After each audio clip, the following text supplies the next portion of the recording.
they serve at the pleasure of the President. And kung gusto ni Presidente at hiningi niya yung courtesy resignation, I mean, yun yung prerogative ng ating Presidente. Ang ano ko lang siguro, sana mabilis matapos itong proseso ng pagpapalit ng mga cabinet secretary, kasi ako talaga ang concern ko is baka wag sanang maantala yung mga programa dahil nga dito sa courtesy resignations na mangyayari.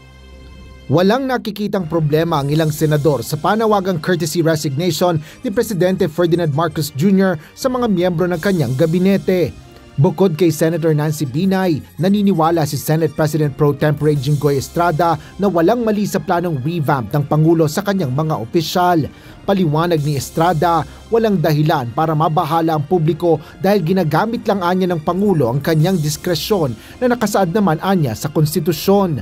Samantala, itinuturing naman ni Senador Aquilino Coco Pimentel na great move ito ng Pangulo. Subalit hinihikayat niya ito na mag-recruit ng mga opisyal na may idealismo at tututok sa tagumpay ng kanyang administrasyon at hindi sa mga nakatuon sa sariling politikal na ambisyon.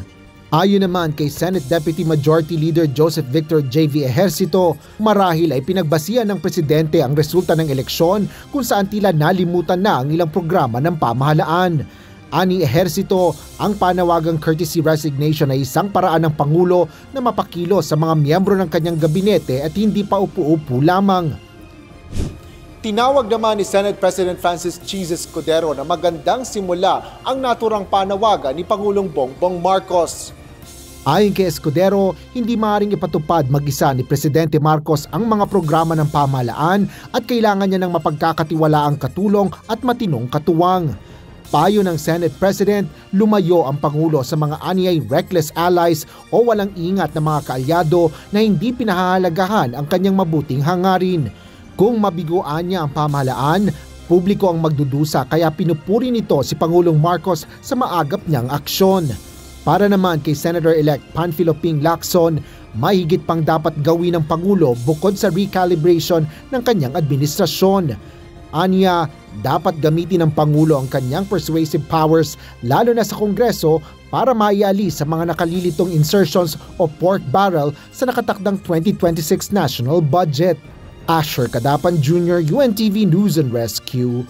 Diyos ang aming sandigan, serbisyo publiko ang aming pinahalagahan.